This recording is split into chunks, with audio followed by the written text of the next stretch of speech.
All right, so I've got this old Craftsman torque wrench. The thing's probably over 30 years old. It's 10 to 70 pounds, that handle there.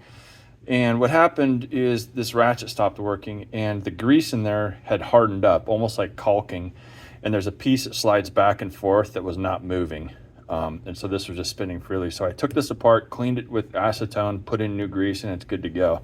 So real quick, I'll show you how you do that. So you need a T15 torque wrench. Do this on a table because there's a small spring in there that you do not want to lose. And so we're going to remove this bolt like that. Pull this top cap off, and then pay attention. There's a spring right there. That's the spring we do not want to lose. On one side, oops, there is a pin here, and then there's a C-clip that holds on the other side. You want that facing down. That means foot-pound torque is up. If you wanted to do Newton pounds, you could switch this around and reassemble it so the adjustment's up here.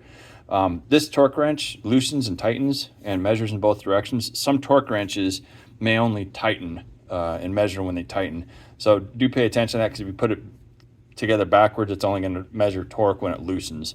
So what had happened, I mentioned that grease hardened. There was a pile of grease here and there's a pile of grease here, and had hardened to the point where this piece could not slide back and forth and do its ratcheting action in either direction. It was just stuck in the middle. So this would just spin. These teeth wouldn't engage. So I took this completely apart, cleaned it thoroughly to get all the grease residue off of here, and then went ahead and reassembled it, and this fixed the issue. So I'm going to make sure that that pin, like that's facing up. The C-clip is down. I'm going to bring this up from the bottom. Next thing I need is my spring, and on that spring there's a little arm that sticks up. That's going to go in this hole, and then we're going to wrap it around this post. So I've got that in the hole there, and then my spring is there. And so to reassemble it, when you got the cap here, I'm holding this in with my fingers. You want to keep this together.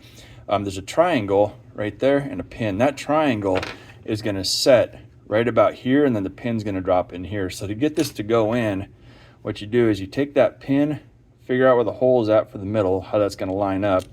And what we want to do is we want to take that pin and kind of tip it into that loop to make sure that engages like that, and then rotate it down so that triangle drops in, and hold this together, because that spring's going to kind of want to push that cap up. So I'm just holding it together like this. I'm going to re-secure it here, and then we'll test and make sure that ratchet works. But it should move a lot.